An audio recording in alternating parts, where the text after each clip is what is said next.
I still remember the creak of the old wooden floorboards that night. The air was thick with silence, like even the house knew something was wrong. And then I saw him, my own father, standing in the doorway of my room, his eyes empty, cold, and not the same man I once called Daddy. What he did next shattered something inside me that I've never been able to glue back together. But I wasn't always this broken. I'm Jennifer Abraham, an 80-year-old retired nurse from Johns Hopkins Hospital. My hair's long gone silver, and I walk a little slower these days, but I still remember every second of that night like it happened yesterday. I live alone now in a small house in Vermont. No husband, no children, just my memories, and this story that I've held on to for almost 70 years. And now, I think it's time to finally tell it. My childhood wasn't perfect, but it was warm. I grew up in a small town in Pennsylvania. One of those towns where everyone knew your name, your secrets, and your dog's favorite snack. We didn't have much money, but we had something better. Love. At least, that's what I believed back then. My grandfather, William Abraham, was the heart of our family. He was a tall gentleman with silver hair like mine, always smelling of tobacco and cinnamon. He'd call me Little Jenny and sit me on his lap while telling stories from the war, his eyes sparkling like a boy's. But when Grandpa died, everything changed. Dad wasn't the same anymore. It started small at first. After the funeral, my father, George Abraham, stopped looking people in the eyes.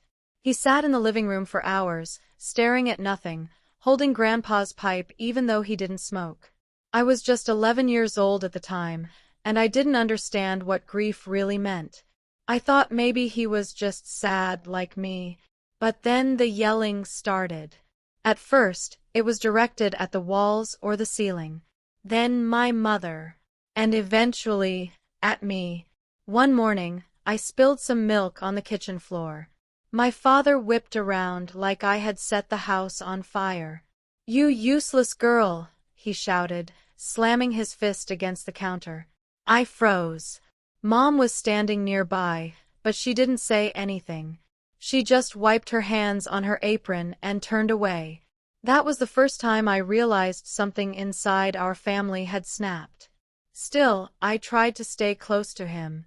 I missed my daddy. I missed how he used to throw me in the air and catch me.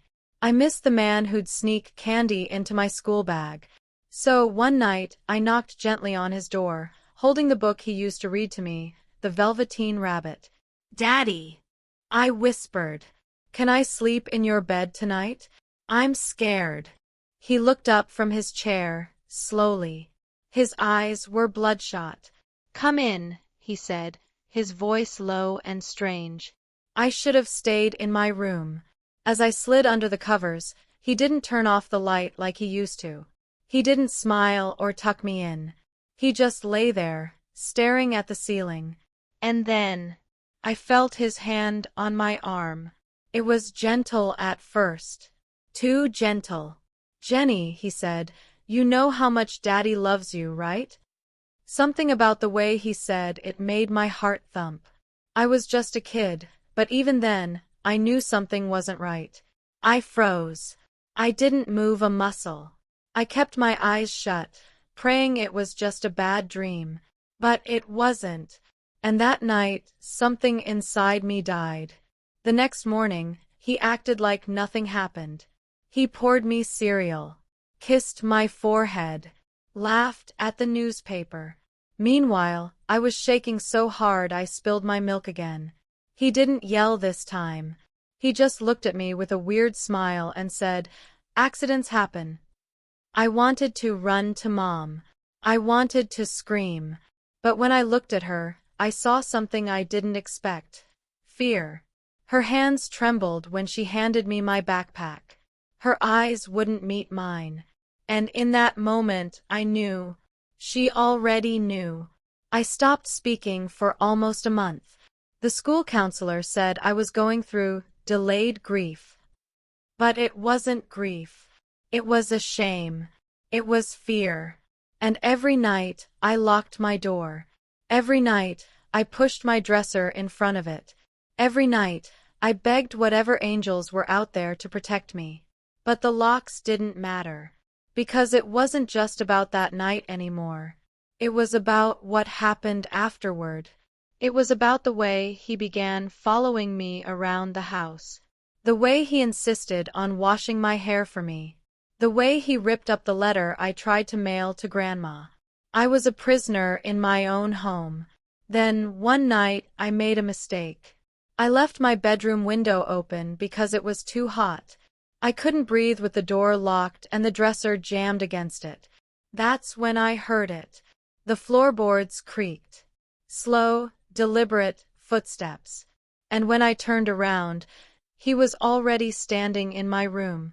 He was standing there, barefoot, silent, with the hallway light casting his shadow across my room.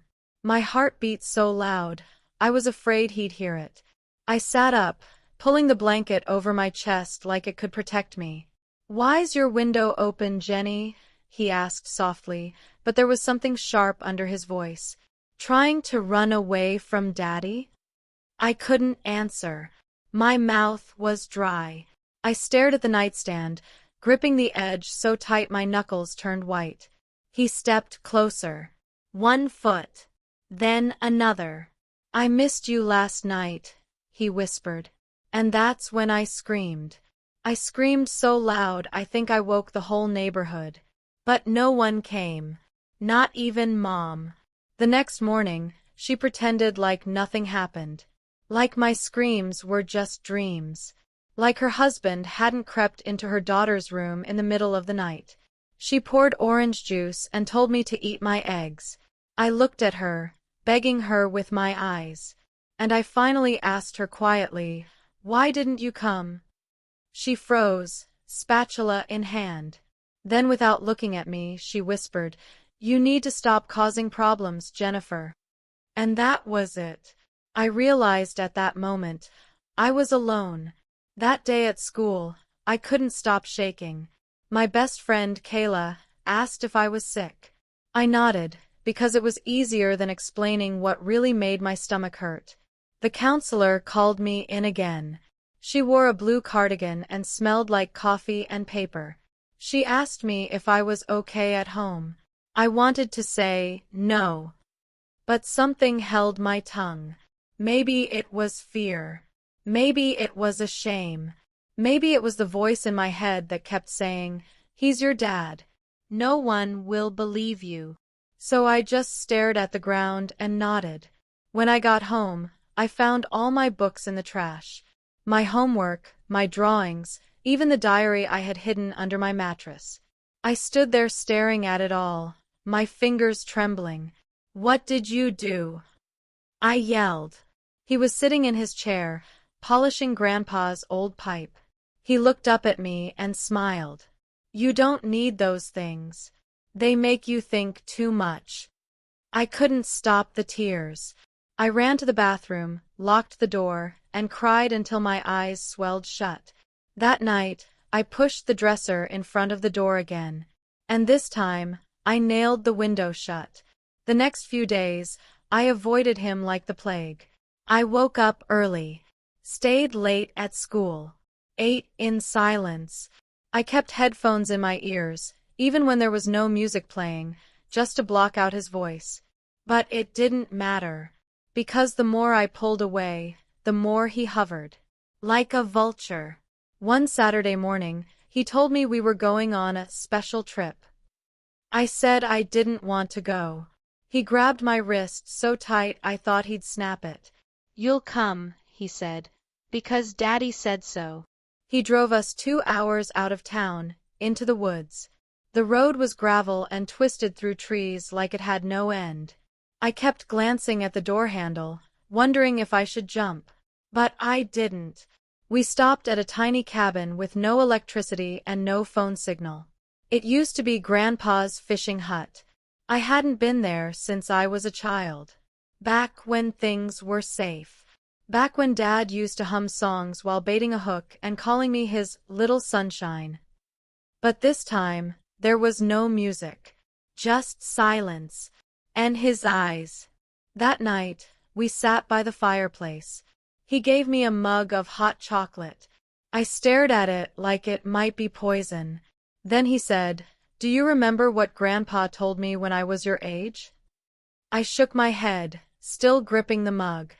He told me, "A man must do what a man must do, even if it makes the world uncomfortable." Then he smiled at me. It wasn't a kind smile. It was the kind of smile that makes your blood run cold. I didn't sleep that night. I stayed on the floor, far from the bed. I kept a small knife I'd found in the drawer clutched tight in my hand under the blanket. But he didn't try anything. Maybe he was testing me. Or maybe he was waiting. When we returned home, Mom didn't even ask where we'd been. She just handed me a plate of soup and said, "Wash your hands first." I couldn't look her in the eyes anymore, because deep down, I knew. She wasn't afraid of him. She had accepted him. And now, I was just something in the house that needed to stay quiet. The next few months were like walking through fire. Some days he ignored me completely. Other days he watched me too closely. He began locking the fridge, taking the door off my room, hiding my clothes. He said I didn't need privacy anymore. "You're not a child," he said, "and you don't need secrets." And then came the day that changed everything. I had just turned 12, and he announced at breakfast, in front of Mom, that I wasn't going to school anymore. I dropped my spoon. "What?" "You'll stay home," he said. "It's better this way. Too many bad influences out there." I looked at Mom. She didn't blink. She just kept stirring her coffee. I felt something snap inside me. This wasn't grief anymore. This was a cage. That night I sat by my window now nailed shut, and made a promise to myself. I would get out. Even if it took years. Even if no one helped me. Even if I had to crawl out with blood on my knees. I would get out. Because the next time he entered my room, I didn't think I'd survive it. And I was right. Because the very next night, he came in again. And this time, he had something in his hand. He stood in my doorway again, barefoot, eyes glazed, lips curled into a soft smile that made my skin crawl. But this time, he wasn't empty-handed. He was holding a belt. A thick, black leather belt. He didn't speak at first. He just stood there, his chest slowly rising and falling, like he was thinking. Like he was savoring the fear radiating off me. I didn't move. I couldn't scream. I just froze.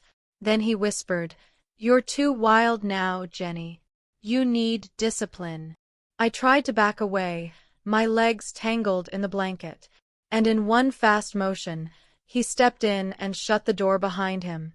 That night left marks, not just on my skin, but on my soul. He didn't say much, just breathed heavily, grunted when he raised his hand, and told me afterward, "It's because I love you. Don't make me do it again." But he did. Many times. And every time, I died a little more inside. By the time I was 13, I stopped talking entirely at home. Not a word. Not to Mom. Not to Dad. Not even to myself.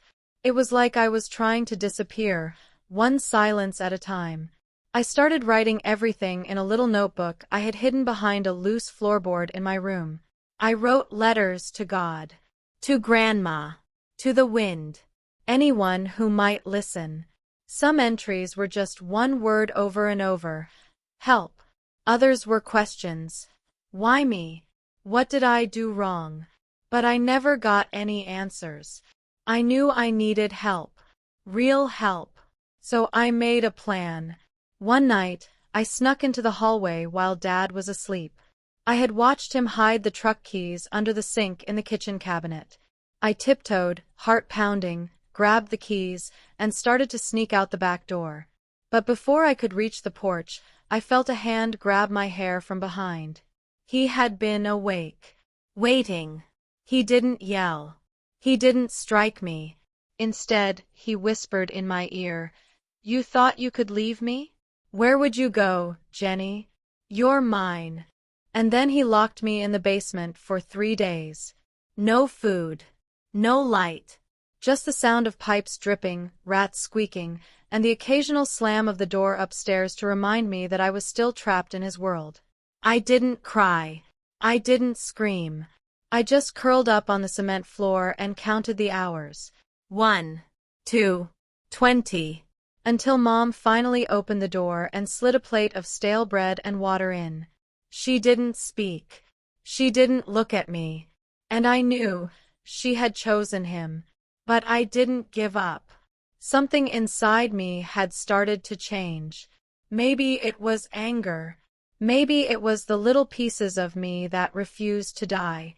I decided to try again. This time smarter. This time through the mailbox.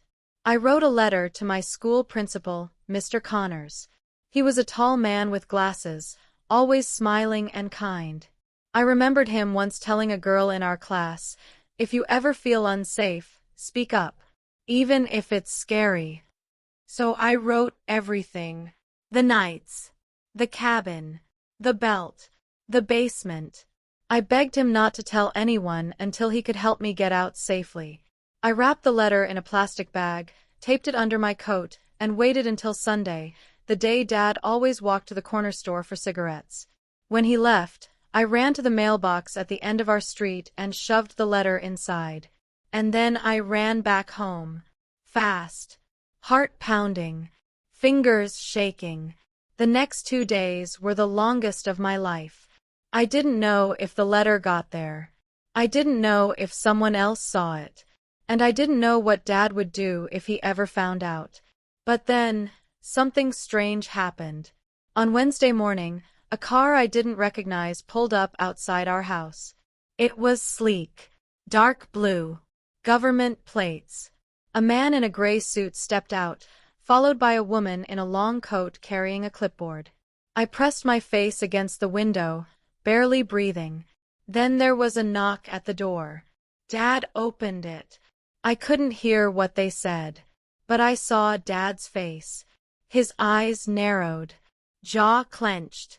Then, slowly, he turned his head and looked directly at me. I backed away from the window so fast I hit my nightstand. And suddenly, I wasn't sure if I had been rescued or doomed. The man in the suit asked to speak with me privately. Dad refused. Said I was unwell. Said I was emotionally disturbed since Grandpa's death. Said I lied to get attention. But the woman stepped forward and said something that made Dad go pale. She pulled out the letter. My letter. She had it in her hand, sealed in a bag, just like I sent it. That night, I wasn't allowed to sleep in my room. He made me sleep on the living room couch so he could watch me, he said. I kept my eyes open all night, waiting for the next blow, the next whisper, the next horror. But none came. Instead, what came the next day was worse. At 7 a.m. sharp, 2 police cruisers pulled into the driveway. Dad was standing in the hallway with his belt in his hand, as if he sensed it. He didn't run. He didn't scream. He just whispered, "If you open your mouth, Jenny, I'll make sure you never speak again." But I did. I opened my mouth, and I told them everything. They arrested him on the spot. He didn't fight, didn't cry, just stared at me with a look I'll never forget. It wasn't rage. It was betrayal. He thought I'd always be his prisoner. He was wrong. But it wasn't over. Because the next twist was Mom. The police had just dragged my father away. The front door still stood wide open, letting in the cold morning breeze as the cuffs clicked around his wrists. But all I could focus on was Mom. She didn't cry. She didn't shout. She just sat on the edge of the couch, her apron folded in her lap, like she had been expecting this all along. Her face was still, But her eyes were somewhere far away. The officer tried to speak to her. She didn't answer. When I tried to approach her, she stood up and walked straight to the kitchen like nothing had happened. Then she said something I'll never forget. "You've ruined us, Jenny." I didn't even understand what that meant at first. Ruined us? I hadn't broken this family. I had only told the truth. I had only tried to survive. But that wasn't how she saw it. To her, Dad was the roof over our heads, the money in the bank, the man who made the world turn, even if he made it turn with fear. And me. I had just shattered the illusion. Child Protective Services took me that same afternoon. I wasn't allowed to go upstairs. I wasn't allowed to pack a bag. They handed me a coat and a stuffed animal I didn't recognize and walked me out like a stranger. The woman from the agency kept saying, "You're safe now, Jennifer." But I didn't feel safe. I felt numb, like my soul had been unplugged. They took me to a shelter home for children in crisis. It was in a neighboring town, a white house with peeling paint and too many locked doors. There were bunk beds in every room, windows with bars, and a dining hall that smelled like cold soup and Clorox. I was placed in room 7B with a girl named Frankie. Frankie was 14, loud, and always wore black eyeliner, even when she cried at night.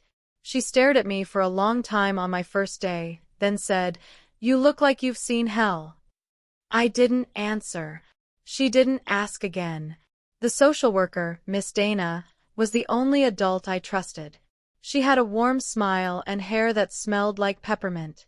She checked on me every day and brought coloring books, even when I refused to touch them. "Want to talk about what happened?" she'd ask. I always shook my head. How could I explain something I hadn't even processed? How could I explain the nights? The window, the belt, the voice? But one night, I had a nightmare so loud that I woke up the entire dorm. I was screaming, crying, clawing at the sheets like they were chains. I didn't even know I was doing it until Frankie shook me hard and yelled, "You're safe. Stop it." I gasped for air, sitting up, drenched in sweat. I saw the other girls looking at me from their bunks, half scared, half annoyed. I wanted to disappear into the mattress. Frankie waited until the others went back to sleep. Then she climbed down from her bunk and sat beside me. "You too?" she asked softly. I looked at her. "What?" She pointed to her arm. There was a long scar. Jagged. Ugly. "My dad," she said simply, "didn't like it when I talked back." I swallowed hard. Mine didn't like when I tried to leave. And just like that, we weren't strangers anymore. The next morning, I asked Miss Dana if I could write. Not just letters. Not just a diary. But everything. "I want to tell the whole story," I said. She didn't question it. She just handed me a blank notebook, a pencil, and said, "Start whenever you're ready." And I did. Page by page. Tear by tear. I wrote it all. The room. The look. The words. The silence. The open window. The fear. The footsteps. The betrayal. By the end of the month, I had filled 2 whole journals. Miss Dana said she was proud of me, but pride felt like a foreign word. I still felt broken. I still had nightmares. I still jumped every time a man walked into a room. One day, Miss Dana told me my mom had requested visitation. I froze. Why? What could she possibly want? But curiosity. It's a strange thing. Even when you know it might hurt, you still want to know. So I agreed. She came on a Sunday. Wore her nicest coat. Hair tied back. Lipstick is too bright. She sat across the table like a stranger and said the most unbelievable thing I'd ever heard. "I want you to come back home." I laughed. It was the first time I had laughed in months, but it wasn't joyful. It was bitter, dry, angry. Why? I asked. So he can finish what he started? Her face twitched. He's gone now. You made sure of that. No, I said. You did. When you chose to stay silent. She looked down, then said the one thing that sealed it all. I couldn't survive without him. That was the last time I ever saw her. I told Miss Dana I never wanted another visit. I told the court I wanted to be emancipated when I turned 16. But there was one thing I didn't know at the time. My father wasn't gone. Not really. Because even in prison, he still had power. And one night he used it. I was 15 when the first letter came. It had no return address. No stamp. Just my name, Jennifer Abraham, written in a tight, familiar script across the front. I sat on the edge of my new foster bed, my fingers trembling as I opened it. The words inside were short. You'll always be mine. They can lock me up, but they can't erase me. Dad. I dropped the letter like it burned. Miss Dana called the police. They took the letter into evidence. Said it was probably mailed from another inmate. Said it didn't mean anything. But it did. Because even behind bars, he was reminding me that he still lived inside my memories. Inside my fears. Inside my very skin. The nightmares came back with a vengeance. In them, I'd be back in that old room, the dresser against the door, the window nailed shut, the footsteps growing louder. I'd wake up screaming, sweat-soaked, gasping. Frankie would rub my back, whispering, "You're not there anymore. You're safe. You're safe." But safety felt like a costume I wore during the day and tore off in the dark. I started going to therapy twice a week. The therapist's name was Dr. Helen, a woman with soft gray eyes and a voice that never rose above a whisper. She never forced me to talk. She just waited. And one day, I told her everything. From the night he came into my room with a belt, to the basement, to the letter. I expected her to look shocked. But she didn't. She just said, "You were incredibly strong, Jennifer. Most adults wouldn't have survived what you did." I cried for the first time in her office that day.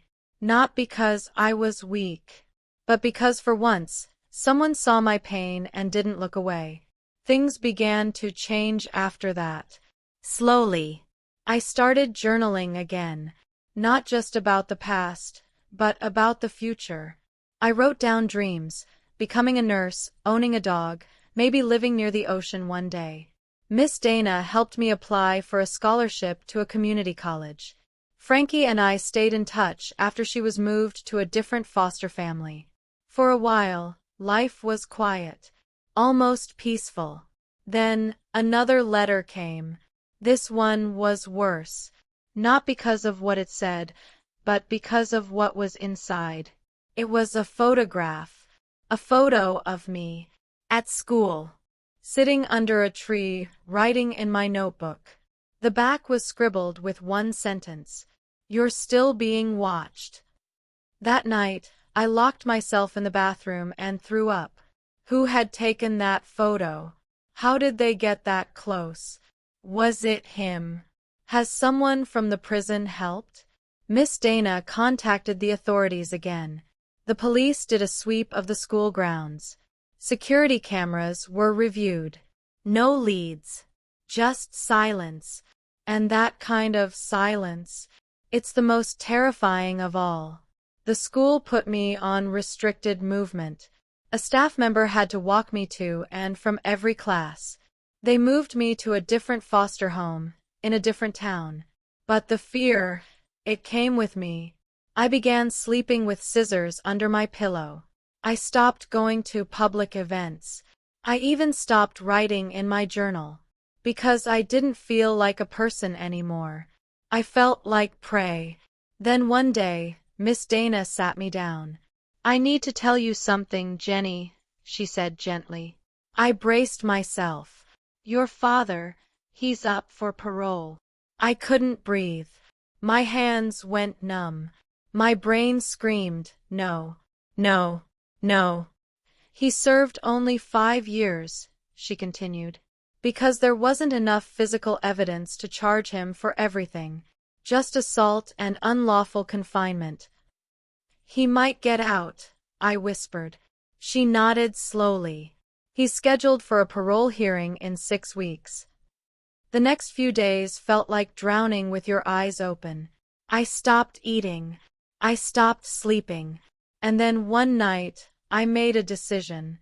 I asked to speak at his hearing. Everyone tried to talk me out of it. It's risky, they said. He'll see you. He might try to retaliate. But I was done being afraid. If he was going to look me in the eyes again, I wanted him to see what he'd created. Not a victim, not a child, but the girl who survived him. On the day of the hearing, I wore all white. It was the color I hated the most growing up, because it reminded me of hospital sheets and broken innocence. But now, I wore it like armor. When I entered the courtroom, he was already seated behind glass. He looked older, thinner, but his eyes were still the same. Cold, calculating, unapologetic. I stood before the board, hands shaking, and read a letter I had written a dozen times. I was 11 when he first broke me, I said. 12 when I tried to escape.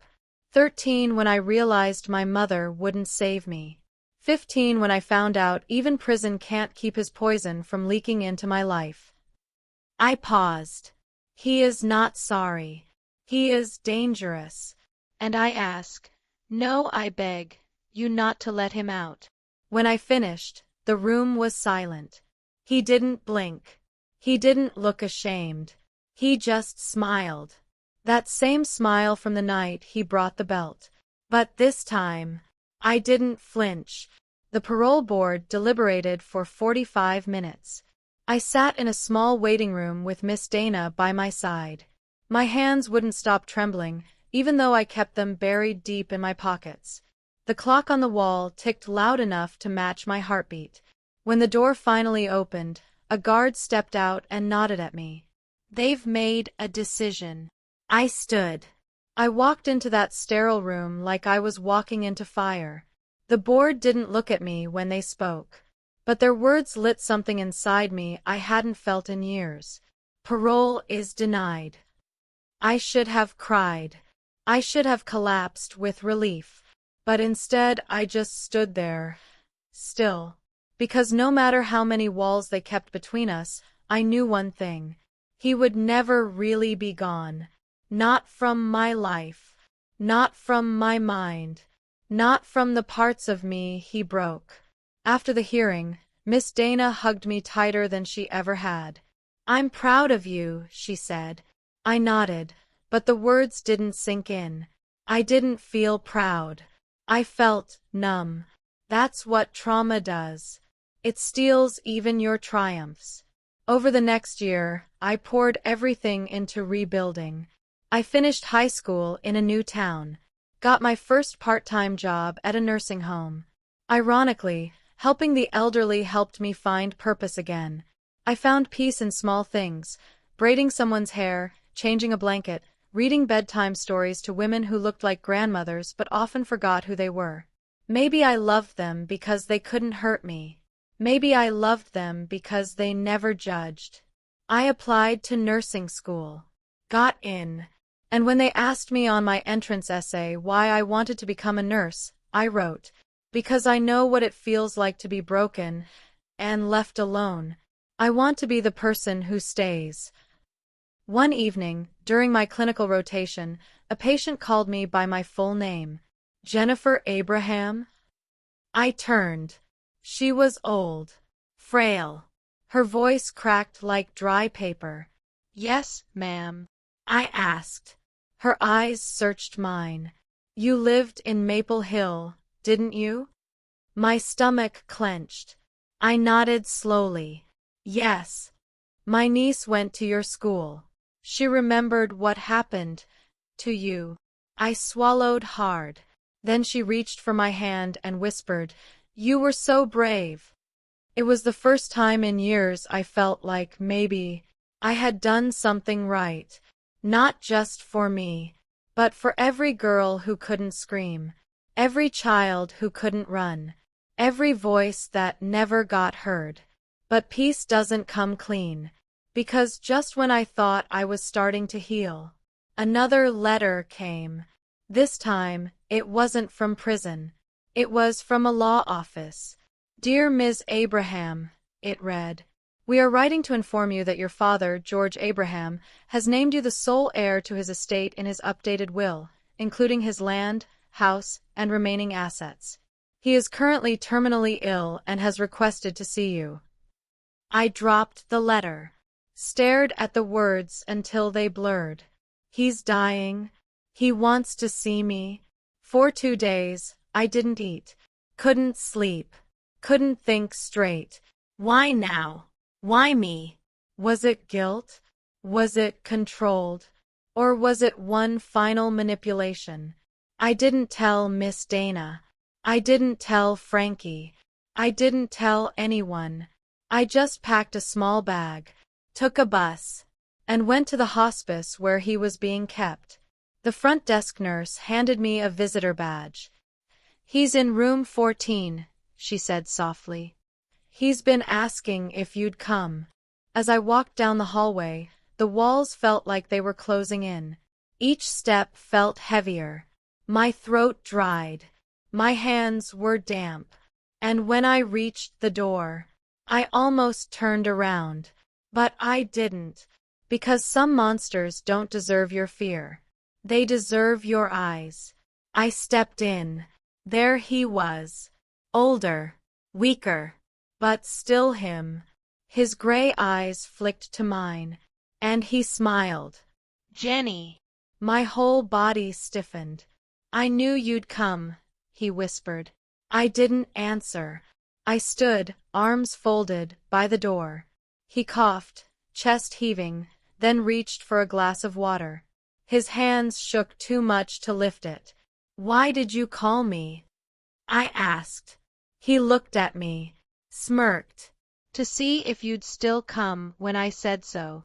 My stomach dropped. Even now, it was a game to him. He chuckled.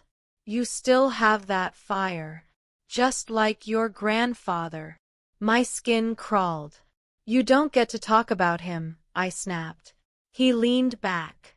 "He did worse to me than I ever did to you." I froze. "What?" He nodded slowly.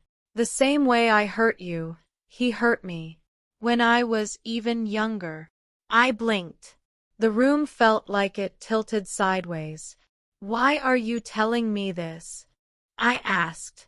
"Because someone needs to end it," he said. "The curse. The chain." I didn't say a word. I just turned around and walked out. Behind me, he started coughing again, gasping, calling my name. But I didn't go back. Not because I wanted him to suffer, but because I had finally made peace with the truth. I wasn't his puppet anymore. I was free. 2 months later, he died. I didn't go to the funeral. Didn't touch a dime of the inheritance. I donated the house to a center for abused children, burned the will, and left the name Jennifer Abraham behind. Now, my name is Nora Fields. I'm a nurse. I'm 80 years old. And though my bones are tired, my spirit is not. Because after all the pain, I survived. But the story isn't over yet. Because one day, someone knocked on my door. And what did they tell me? Opened a wound I thought had healed forever. It was a rainy Tuesday afternoon. I was sitting by my window, knitting quietly, listening to the soft hum of an old country record spinning on my turntable. I had just finished a cup of chamomile tea when the knock came. 3 slow knocks. Firm. Measured. Not the kind of knock that came from a neighbor or delivery man. My breath caught. Old fears surfaced for no reason. as they sometimes do. I stood slowly, walked to the door, and opened it. There stood a young woman, mid-20s, blonde like me, pale eyes, a nervous smile. She looked familiar. "Can I help you?" I asked, my hand resting on the doorframe. Her lips quivered. "Are you Jennifer Abraham?" My stomach twisted. No one had called me that name in decades. I hesitated. "I was. A long time ago. Now I go by Nora Fields." The girl stepped back slightly, as if that answer rattled her. Then she reached into her coat pocket and pulled out a folded letter. "It's from him," she said. "Your father." I didn't reach for it. I didn't even blink. "He's dead," I said. She nodded. "I know. I'm his daughter." The world fell silent. The rain. The wind. My heartbeat. Everything stopped. I stared at her like she was a ghost. "What?" She looked down. "He had a daughter, with someone else. After prison." I stumbled back a step. My knees almost gave out. I clutched the door to keep from falling. "He had another child?" I whispered. She nodded. "Her name was Martha. My mom. She passed away when I was 10. But before she died, she told me things. Dark things. Things I didn't understand, until I found her journals." She paused, then looked up at me. "That's when I found your name." My mouth was dry. Thoughts spun in every direction. I sat on the bench by the door and motioned for her to come in. She did, slowly, respectfully. I poured us tea with shaky hands. And for the next hour, she talked. She told me how her mother had been quiet, isolated, depressed most of her life. How she had a hard time trusting men. How she drank too much and locked every door at night. Twice. She told me how, one day, she found her mom crying in a closet, holding a photograph of a man with cold gray eyes. That man was him. My father. "I thought she was crazy," she said. "But after she died, I found letters, and those led me to his records. And then, to you." She handed me the envelope. It was yellow, tattered, dated 3 weeks before he died. This time, I opened it. "Jenny, I know you hate me. You should. I hate myself too. I've destroyed everything I ever touched. I tried to love again, to be better, but I couldn't change what I was. I don't expect forgiveness. I don't even expect you to read this. But if you do, know this, I told the truth about Grandpa. I was his first victim, and I made you mine. That cycle ends with me. I left everything to you because you're the strongest person I've ever known. I hope one day you'll use it to help others like us. I hope you'll find peace, even if I never deserved it. George." I sat there staring at his words, not shaking, not crying, just empty. The girl, my half-sister, looked at me with tears in her eyes. "I don't know what to do with this legacy," she whispered. "I don't even know who I am anymore." I looked at her, really looked at her. She had my nose, my chin, his eyes, but none of his cruelty. Just sorrow, and a desperate longing to be free from the weight of someone else's sins. So I did something I never thought I'd do. I reached across the table, took her hand in mine, and said, "Then let's figure it out together." She cried, and for the first time in decades, so did I. In the weeks that followed, we talked every day. We went through photos, court documents, journals, and more. And what we discovered was haunting.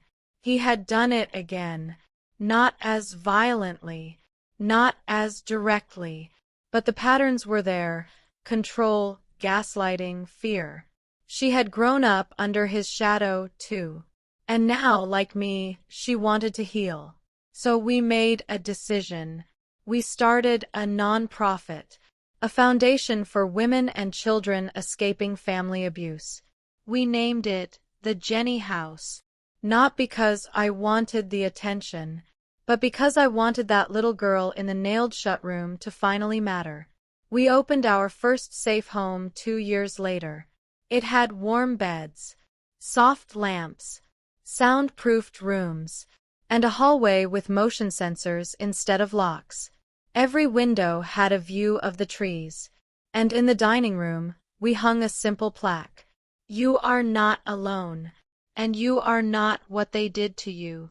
But the story didn't end there, because as I sat by the garden one morning, watching the wind move through the roses, a nurse from the old hospice arrived with a box. Inside was something I never expected to see again. My childhood diary, the one I had hidden under the floorboard. The box was light, but when I held it, it felt heavier than a mountain.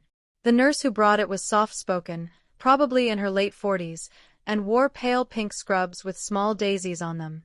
She smiled kindly, unaware of the storm she had just handed me. He kept this locked in his drawer at the hospice, she explained. Said it was important. His only real possession. We found it after he passed and, well, we thought you should have it. I nodded slowly, unable to find the words. My fingers hovered over the edges of the cardboard like they were touching the edges of a wound that had never truly scabbed. She left, and I was alone again, with the past. I sat by the window in my tiny kitchen, the sun filtering through the curtains, turning the air golden and still. Then I opened it. Inside was my diary, wrapped in a thin, stained cloth. The same one I used to wipe my tears with when I was 11. I pressed it to my chest for a long time before I even dared open the cover. And when I did, it was like stepping back in time. March 12th. Daddy looked at me strangely today. I didn't like it. March 18th. I nailed the window shut. I hope that keeps the monsters out, even if the monster lives here. March 25th. Mom saw the bruises. She looked away. Page after page. Childlike handwriting. So innocent, so broken.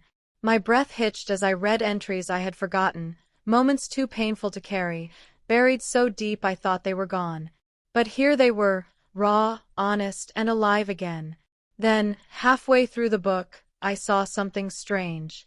Something that wasn't mine. A folded paper tucked between the pages. It was different, typed, printed, and signed with a date, October 17th, 1995, the year before he died. I opened it slowly.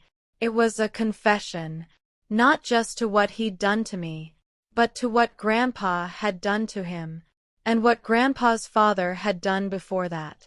A lineage of pain, a chain of broken boys becoming broken men who, in turn, broke the next. It was horrifying, but it was also clarifying. I sat there with the diary in one hand and the confession in the other, and for the first time in my life, I felt something shift deep in my chest. Not forgiveness. No, I could never forgive what he did. But maybe understanding.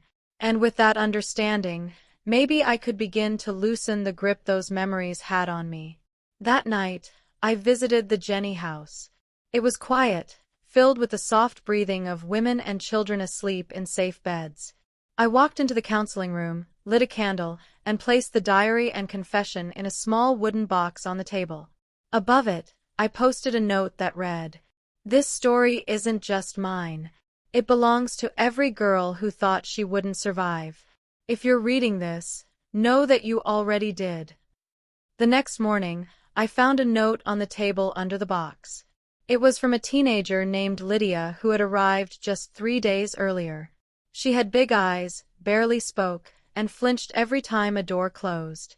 The note read, "I read it. Your story. I thought I was the only one. But I'm not. Thank you for surviving. It gives me hope that maybe I can too. I wept. For her. For myself. For all the girls who were still locked in rooms across the world, waiting for someone to hear them. The months passed. The Jenny house grew. We opened 2 more locations, one in Ohio, one in New Hampshire. Survivors came back years later as volunteers. Some went on to become lawyers, social workers, even therapists. Our walls were covered in photos of smiling faces, graduation caps, babies born in safety. But even in the light, I never stopped carrying my shadow. One day, I received a letter from a man named Charles Benton. He was a genealogist, tracing family trauma patterns through court records and interviews. He had found my story. He asked if I'd be willing to let him publish my diary. At first, I said no. It was mine. Sacred.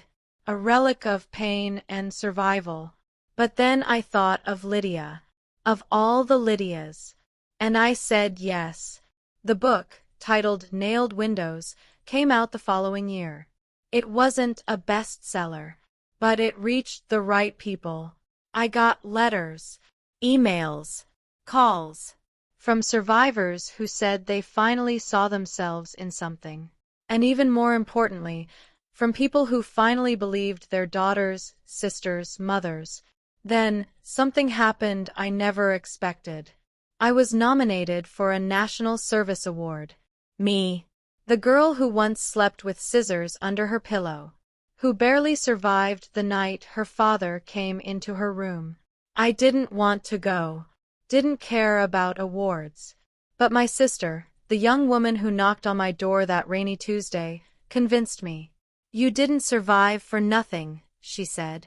People need to see what survival looks like. So I went.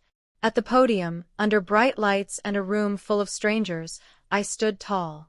I told them I wasn't a hero. I told them I was just a girl who refused to stay broken. And before I left the stage, I said this. Abuse doesn't start in the dark. It starts in silence. And silence ends when someone decides to speak. But the story doesn't end there. Because 2 weeks later, I got a message from someone I never expected to hear from. Someone whose name I hadn't spoken aloud in over 50 years. My mother. The email came late at night. Subject line. Jennifer, I'm sorry. I stared at it for hours. I didn't open it right away. Just seeing her name, Margaret Abraham, made my throat tighten. My mother. The woman who watched me suffer. The one who looked away. The one who said, "You've ruined us." I didn't know if I should scream or sob. Instead, I closed my laptop and walked into the garden, barefoot in the cold grass. The moon was high, casting silver shadows on everything. And I asked the wind, why now? The next morning, I opened the email. It was short, careful. Like every word had taken her an hour to write. Dear Jennifer, I know I have no right to ask anything of you. I know I failed you.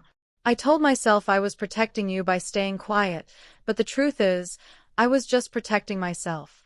I let fear steal my voice, and in doing so, I stole yours. I'm dying, Jenny. Stage 4 pancreatic cancer. The doctors give me a few months. I'm not asking you to forgive me. I just want to see you. One last time. I want to say sorry. To your face. Please. Love always. Mom. I didn't know what to feel. I reread the message 10 times. Tried to remember the sound of her voice. The warmth of her hugs when I was small. But all I could remember was the silence. The stillness. The way she stepped over my pain like it was a crack in the floor, easy to avoid. I called my sister. She listened as I read the email aloud. Then she said gently, "You don't owe her anything." I know, I whispered. But maybe I owe it to myself. So I went. She lived in a hospice an hour away. Small, quiet, clean. They showed me to her room. She was lying in bed, wrapped in layers of faded quilts, her hair thin to wisps, her eyes sunken. But when she looked up and saw me, her face lit up like I was still her little girl. "Jenny," she gasped, reaching for my hand. I didn't move. I just stood there, watching her, letting the silence speak first. After a long pause, I stepped forward and sat down. She looked at me with trembling lips. "I've waited a lifetime to see you again." I said nothing. She continued. "I don't expect forgiveness. I just want you to know. I knew. Every bit of it. From the beginning." That broke something in me. "You knew," I hissed, my voice shaking. "And you let him." "I thought if I ignored it, it would stop," she whispered. "I thought if I stayed quiet, I could survive. But I didn't realize you were dying in my silence." Tears slipped down my cheeks before I could stop them. I wanted to run. I wanted to shout. But instead, I just cried. Because for the first time, I saw her, not as a mother, but as another prisoner. "I used to be afraid of him too," she said. "Your grandfather did the same to me when I was your age." I froze. "Not again. Not again. We were cursed," she said. "All of us. But you broke it, Jenny. You did what I never could." We sat there in silence, the air thick with truth. Then I said, "The chain ends with me." She smiled, weakly, and nodded. We spoke for 2 hours. She showed me photos of me as a child, clippings from newspapers about the Jenny house. She had followed my life, from afar, never interfering, always watching. Regret clung to her like perfume, and I could smell it. But in the end, I stood up. "I forgive you," I said, voice hoarse, "not because she deserved it, but because I deserve peace." She closed her eyes. Tears slipped down her cheeks. "Thank you," she whispered. She died 3 weeks later. At her funeral, there were no crowds. Just me, my sister, a hospice nurse, and a folded piece of paper she had left in a small wooden box. I opened it after the service. It was a letter. "To my daughter. I once taught you silence, but you taught the world to speak. Thank you for breaking the curse, for setting all of us free." I clutched that letter to my chest and cried under the willow tree by her grave. For the girl I used to be, for the mother I almost lost, and for the future we might have had, if only the silence hadn't been so loud. But that wasn't the end, because just when I thought I had made peace, I received a phone call, one that shook me all over again. A young man's voice on the line. "Hi. I think you're my aunt. My mom was your half-sister. She died last year. But before she passed, she made me promise to find you." I froze. "What's your name?" I asked. He took a breath. "Jacob. Jacob George Abraham. Jacob George Abraham." The name echoed in my ears long after the call ended. The same middle name. The same blood.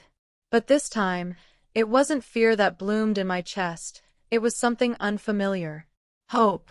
Could it really be? A living branch on my family tree that wasn't rotting? A new beginning with no darkness trailing behind it? We arranged to meet at a small cafe in Portland. I wore my best floral scarf, the one Frankie gifted me on my 70th birthday, and a pale blue sweater that made my eyes stand out, or so I'd been told. I was nervous, more than I had been at court, more than facing my mother, more than reading my father's last confession, because this meeting wasn't about the past. It was about whether the future could finally be different. He arrived 5 minutes early. Tall, broad shoulders, curly brown hair under a baseball cap. He looked like a regular kid from anywhere in America. But when he sat across from me and pulled out a photo, an old picture of me at age 13, my chest tightened. "My mom had this in her wallet for years," he said, voice soft. "She used to point to you and say, 'This is the one who saved us.'" I stared at the picture. I remembered the day it was taken. It was the first day I tried to smile again. Just a small curve of the lips. Almost fake. But I had tried. "She said you were her half-sister," Jacob continued. "That your dad, my grandfather, hurt both of you." I nodded slowly, my hands wrapped around my coffee like they were holding on to something warmer than the drink inside. "She made me promise I'd find you. That I'd tell you she loved you. That she was sorry for never reaching out." Tears stung my eyes. I didn't wipe them. We talked for hours. He asked questions, gentle ones. He listened. He didn't interrupt. He didn't flinch when I spoke about the basement, or the letters, or the belt. He just held space, the way survivors do for each other, even if they weren't there. Because pain has a way of teaching you how to hold others gently. Jacob worked in youth counseling. Said he'd joined the field after his mom's death. "I didn't want her story to die with her," he said. I smiled. "Then I guess we're both storytellers now." Weeks passed. Then months. And suddenly, my quiet life wasn't so quiet anymore. He visited often. Brought his girlfriend once. She hugged me tight and said, "You're the bravest person I've never met until now." They brought over cookies and photos and silly stories from their road trips. I showed them my garden, the room where the first Jenny house seed was planted. They even helped paint one of the shelters during a holiday renovation week. Jacob didn't just visit, he showed up. And with every visit, the curse that haunted my family lost another piece of itself. One morning, he brought over something that stopped my breath. It was Grandpa William's old pipe. "I found it in a box my mom kept in the attic," he said. "I thought maybe it should be buried, put to rest." We drove to the edge of the woods behind the first Jenny house. Together, we dug a small hole. We wrapped the pipe in the same cloth that once held my diary. And we placed it on the earth. We didn't say any fancy words. Just, "It ends here." Years passed. The Jenny house expanded to 5 states. Frankie came back into my life, retired, and started running group therapy circles. Lydia, the quiet girl who once shook in her sleep, went on to become a lawyer for abused women. And me. Well, I turned 81 this spring. My hair is white now. My steps are slower. But my voice, stronger than ever. I don't hide anymore. I don't flinch when someone says his name. I speak in schools. I tell girls, your body is your own. I tell boys, real men break cycles, not people. I teach parents how to listen, how to see, how to speak. And I teach survivors one simple truth. You are not broken. You are rebuilding. Jacob calls me every Sunday. Sometimes he reads me letters written by the teens he mentors. Sometimes he asks for advice. And sometimes he just calls to say, "I love you, Aunt Jenny." Every time I hear it, I cry. Not because I'm sad, but because I never thought I'd live long enough to hear those words again and believe them. One evening, I sat by the fire with a box of old letters and journals. And I realized something. I had outlived the pain. I had outlived the shame. And I had outlasted the darkness. I am not what he did to me. I am what I chose to become after. So if you're watching this, if you're listening, if you're surviving, hear me now. You are not alone. You are not what they did to you. And your story isn't over. It's just beginning.